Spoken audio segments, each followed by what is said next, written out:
যে সময় একজন নারীর সবচেয়ে বেশি প্রয়োজন হয় স্বামী ও নিজের পরিবারের সান্নিধ্য, ঠিক সেই সময় মানসিক ভারসাম্যহীন অরুণা রানীকে বাবার বাড়িতে রেখে যান তার স্বামী। বিয়ের পরপরই এর এই মানসিক অবস্থা খারাপের দিকে চলে যায়। অসুস্থ শরীর আর ভাঙা মন নিয়েই তিনি জন্ম দেন একটি ছেলে সন্তানের, কিন্তু তার জীবন থেকে দূর হয়নি দুঃখ আর অনিশ্চয়তার কালো ছায়া।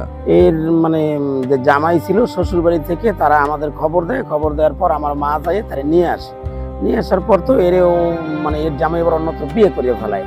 ইতিমধ্যে এর একটা ছেলে সন্তান হয়ে যায়, কিন্তু তারপর আর তাড়াতাড়ি ফেরত নেয় না। এক পর্যায়ে নিজ সন্তানকে বাড়ি ফিরিয়ে নিয়ে গেলেও অরুণাকে আর ফিরিয়ে নেননি স্বামী অমল। প্রথম দিকে অরুণার অসহায় বাবা মা মেয়ের সুস্থতার আশায় কবিরাজ থেকে শুরু করে জেলা হাসপাতালে যান। যেখানে সম্ভব হয়েছে সেখানেই চিকিৎসার চেষ্টা করেছেন, কিন্তু কোনো চিকিৎসাতেই মেলেনি আশার আলো। বরং সময়ের সঙ্গে সঙ্গে অরুণার মানসিক অবস্থার আরো অবনতি হতে থাকে। আর অসহায় চোখে মেয়ের সেই ধীরে ধীরে হারিয়ে যাওয়াটা দেখেই দিন কাটাতে হচ্ছে তার পরিবারকে। অনেক শহীদ দেখাইছি, অনেক চিকিৎসা করাইছি, এখন যে করামু এখন আর পারি না, গায়ে কোনো শক্তি নাই। এখন ওই মাইয়া এই দিক যায় ওই দিক যায়, আনমুখ আপনি বুড়া মানুষ দেখাইছে বহুত, যে আনলে সব শেষ হয়ে গেছে, কিন্তু হেরা অসহায় খুব। কোমরে শিকল বাঁধা অবস্থায় সবসময় আবল তাবল বকেন অরুণা রানী। মাঝে মাঝে নিজের খেয়ালে গান গাইতেও দেখা যায় তাকে।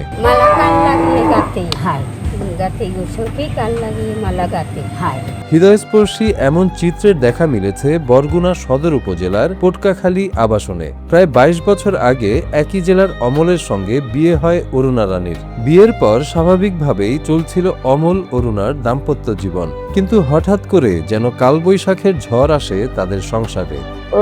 ওরে বিয়ে দিছি পরে ওই তাহলে হাক্কানে বই রয়েছে, কাম কার্য করে নাই, মানুষের ক্ষেত্রে এই লাগে বলে বস জিম লগে লইছে, ওজা করে দেয় সেরা কয় বস জিম। বিয়ের ২ বছরের মাথায় অনেকটা হঠাৎ করেই শুরু হয় অরুণার অস্বাভাবিক আচরণ। সে সময় অরুণার সন্তান সম্ভব থাকলেও তাকে বাবার বাড়ি রেখে আসেন অমল।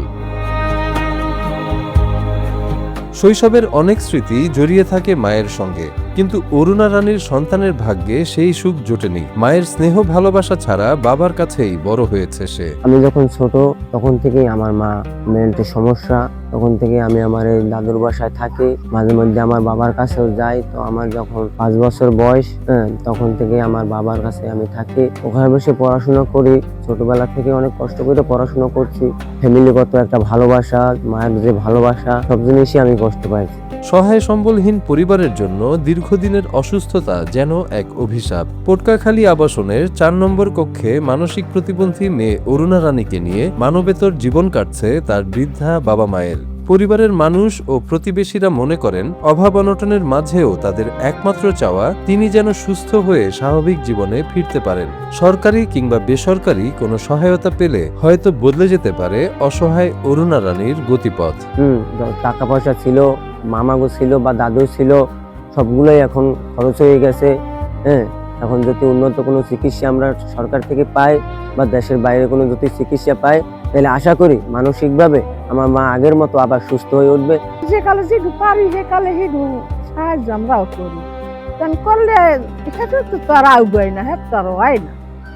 তা যদি আপনারা যদি একটু সহযোগিতা করতেন, যদি একটু ভালো হইতে, 4 বেলার মধ্যে বইজন খাইতে পারে, এই যদি সুস্থ হইতে, আমরাও একটু ভালো থাকতাম, আমরাও একটু ভালো দেখতাম।